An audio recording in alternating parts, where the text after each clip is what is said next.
कृष्णा साथियों पिछले वीडियो में हमने आपसे चर्चा किया था कि गीता का जो मूल्य है, गीता हमारे जीवन को कैसे बदलती है।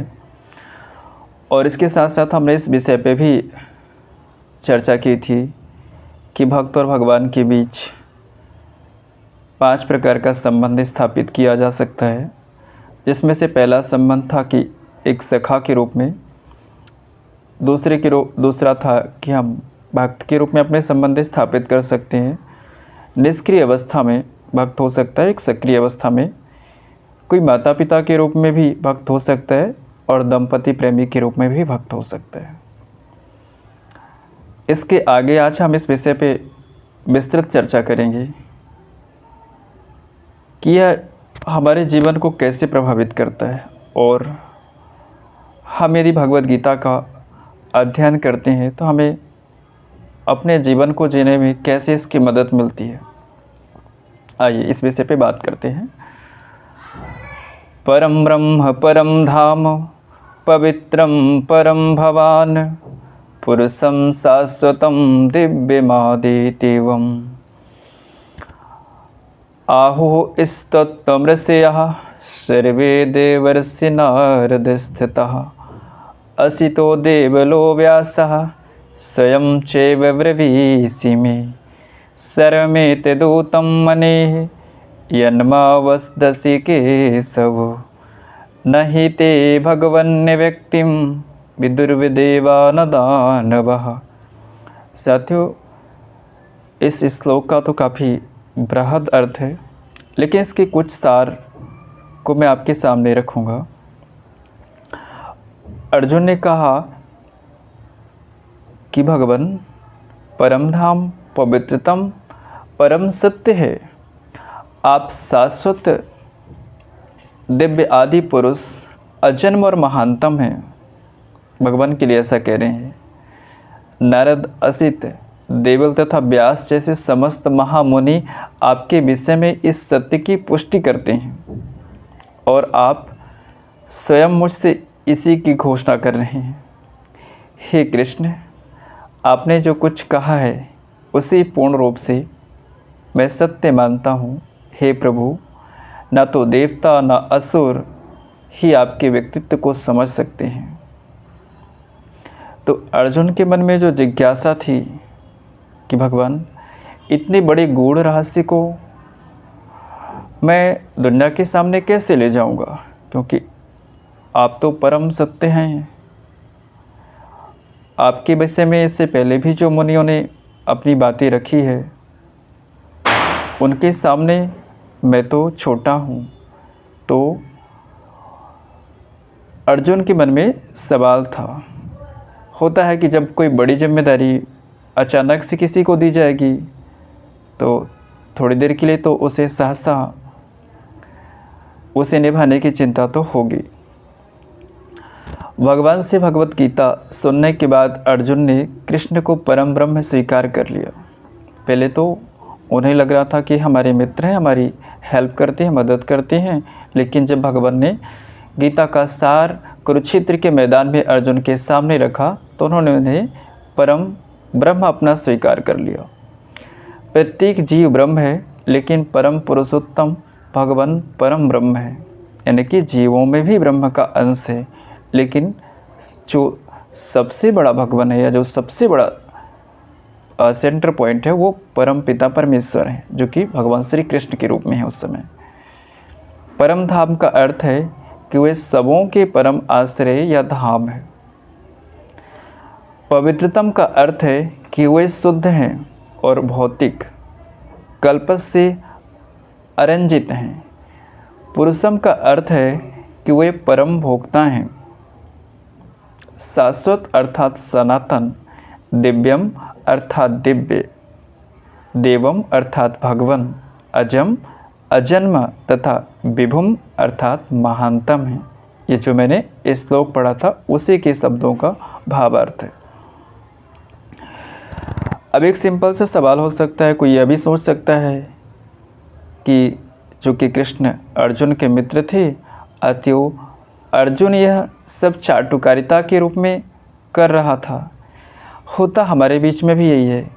जैसे मैं आपसे बात कर रहा भगवत गीता की, तो कुछ लोगों के मन में आएगा कि यह भी चाटुकारिता ही किसी की कर रहा है, जबकि मेरे मन में ऐसा कोई विसद नहीं है और ये मैं किसी और प्रपंच के लिए नहीं कर रहा।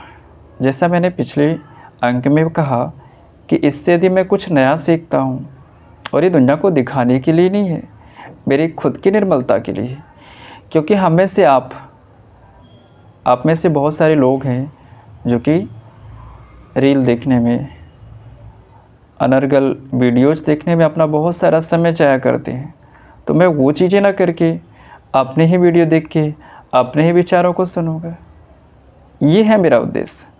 सो यहाँ पे भी वही बात आई कि अर्जुन कहीं भगवान की चाटुकारिता तो नहीं कर रहा, लेकिन अर्जुन भगवत गीता के पाठकों के मन से इस प्रकार के संदेह को दूर करने के लिए अगले श्लोक में इस प्रशंसा की पुष्टि करता है। और जब यह कहता है कि कृष्ण को मैं ही भगवान नहीं मानता, अपितु रेफरेंस में नारद, असित, देवल तथा व्यासदेव जैसे महापुरुष भी स्वीकार करते हैं। ये सब हैं महापुरुष हैं जो समस्त आचार्यों द्वारा स्वीकृत वैदिक ज्ञान का वितरण करते हैं। यानी कि जिससे नारद जी ने भी एक तपस्या की है, उन्होंने भी एक लंबा समय इस चीज़ के शोध के लिए बिताया है। इसके बाद वो इस निष्कर्ष पे पहुँचे हैं कि परम पुरुष यदि कोई है तो विष्णु का रूप है। ऐसे किसी ने नहीं मान लिया। जैसे हम भी कोई वस्तु यदि नई आती है मार्केट में, तो पहले हम उसका इस्तेमाल करते हैं और यदि वो टिका तो हम उसके पे यकीन करते हैं। तो इन ऋषि मुनियों ने भी पहले भगवान के विषय में तपस्या की, शोध किया और इसके बाद इस नतीजे तक पहुँचे हैं। अतएव अर्जुन कृष्ण से कहता है कि वे जो कुछ भी कहते हैं उसे वह पूर्ण सत्य मानता है, अर्थात सर्वमेद धृतम मनि। आप जो कुछ कहते हैं मैं उसे सत्य मानता हूँ। अर्जुन यह भी कहता है कि भगवान के व्यक्तित्व को समझ पाना बहुत कठिन है। यहाँ तक कि बड़े बड़े देवता भी उन्हें नहीं समझ पाते। अतएव मानव भक्त बने बिना भगवान श्री कृष्ण को कैसे समझ सकता है। जब भी हम किसी से कुछ सीखना चाहते हैं तो हमें उससे छोटा बनना होता है, उनका अनुसरण करना होता है। अतएव भगवत गीता को भक्ति भाव से ग्रहण करना चाहिए। किसी को यह नहीं सोचना चाहिए कि वह कृष्ण के तुल्य हैं, ना ही यह सोचना चाहिए कि कृष्ण सामान्य पुरुष हैं या कि एक महानतम व्यक्ति हैं। भगवान श्री कृष्ण साक्षात पुरुषोत्तम है, भगवान का ही रूप है।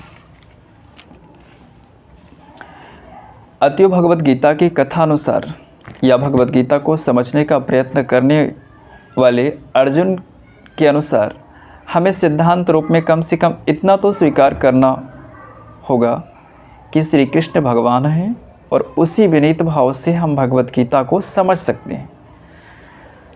जब कोई भगवत गीता का पाठ विनम्र भाव से नहीं करता है तब तक उसे समझ पाना अत्यंत कठिन है।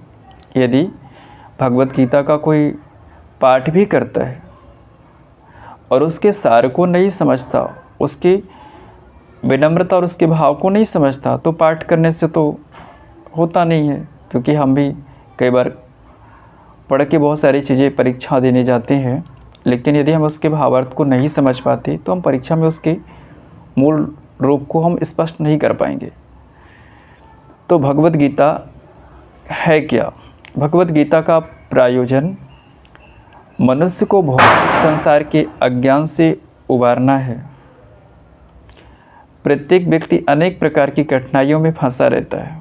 जिस प्रकार अर्जुन भी कुरुक्षेत्र में युद्ध करने के लिए कठिनाई का ही सामना करना पड़ रहे हैं, क्योंकि उनके सामने उनके ही सगे संबंधी जिन्होंने बचपन में उन्हें लाड़ प्यार दिया, पुचकारा, स्नेह दिया, अब उन्हीं से युद्ध करना है और उन्हीं को मार करके ये युद्ध जीतना है। तो एक कठिन विषय था अर्जुन के लिए। और वो तो उस भाव से हैं वो कि हमें 5 गांव ही दे दोगे, हमें नहीं चाहिए आपका राज, बट हमें सुकून से रहने दो।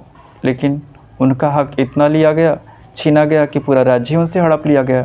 तो अन्याय तो उन पर बहुत हुआ है, क्योंकि पांडवों ने अपने पाप का प्रायश्चित करने के लिए अपने बड़े भाई को अपना सिंहासन दिया था और यह कहा था कि जब मेरे पुत्र इस सिंहासन के काबिल हो जाएं तो आप उन्हें हस्तांतरित कीजिएगा।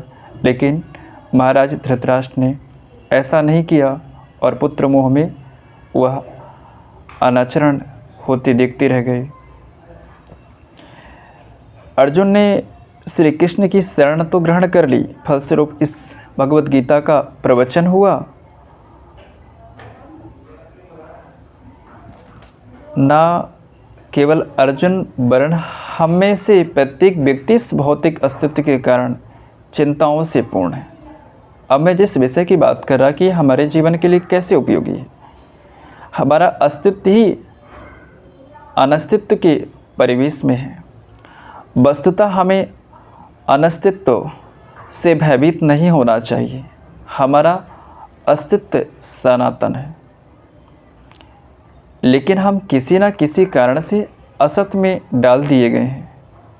असत का अर्थ उससे है जिसका अस्तित्व नहीं है।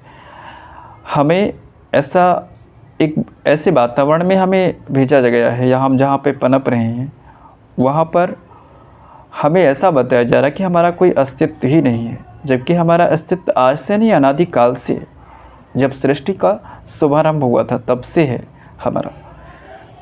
कष्ट भोगने वाले अनेक मनुष्यों में केवल कुछ ही ऐसे हैं जो वास्तव में यह जानने के जिज्ञासु हैं कि वे क्या हैं। कई बार मुझे भी व्यक्तिगत चिंता होती है कि इतनी मेहनत और इतने परिश्रम के बाद भी कई बार ऐसा लगता है कि हमें अभी तक कुछ भी नहीं मिला। लेकिन हम भूल जाते हैं कि हम जो हैं वह नियति की देन है, और इतने हैं कि हम किसी चीज़ को समझने का प्रयास कर सकते हैं, समझ सकते हैं, सही गलत का फ़र्क हम खुद से तय कर सकते हैं और सही रास्ते पे चल सकते हैं। यह भी किसी से कम नहीं है। हम छोटी छोटी प्रतिस्पर्धाओं से अपने जीवन को तौलते हैं, जो कि सही नहीं है। प्रतिस्पर्धा में भाग लेना चाहिए क्योंकि इस समय की मांग होती है, लेकिन प्रतिस्पर्धा में असफल होने के बाद निराशा की ज़िंदगी जीना ये तो एक अभिशाप है। ऐसा नहीं होना चाहिए।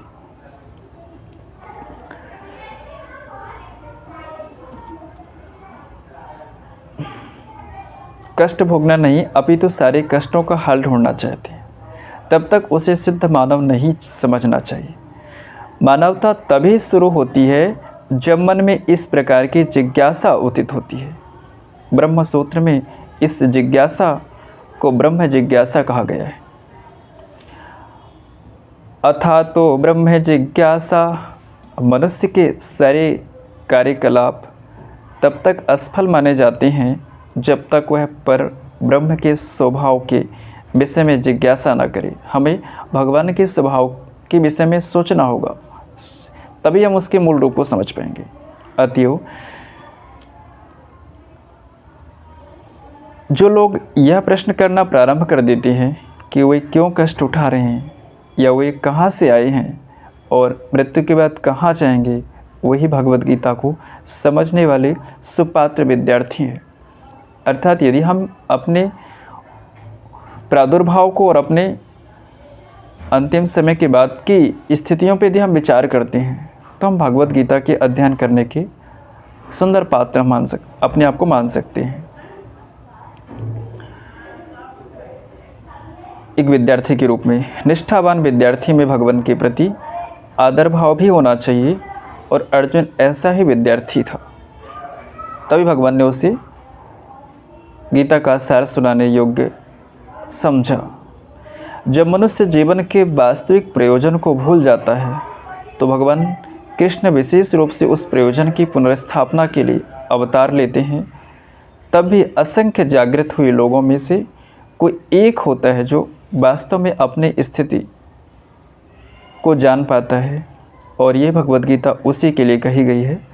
वस्तुतः हम सभी अविद्या रूपी वाघिन के द्वारा निगल लिए गए हैं, लेकिन भगवान जीवों पर, विशेषतः मनुष्यों पर कृपालु हैं। इसी उद्देश्य से उन्होंने अपने मित्र अर्जुन को अपना शिष्य बनाकर भगवद गीता का प्रवचन किया। साथियों, भगवद गीता का जो सार है बहुत ही सार्वगर्भित है और इसके मूल को समझ पाना आसान नहीं है। इसके लिए आपको मन से, वचन से, कर्म से नम्र होना होगा, अपने अंदर निर्मलता का भाव प्रसारित करना होगा और शुद्धता का संचार करना होगा। तभी आप पवित्र मन से, जैसे आप गंगा की लहरों को अनुभव करते हैं, वैसे इस गीता के सुंदर सार की शीतलता को महसूस कर पाएंगे। इस अंक में फ़िलहाल इतना ही। यदि आपकी कोई प्रतिक्रिया है तो ज़रूर शेयर कीजिएगा। सभी को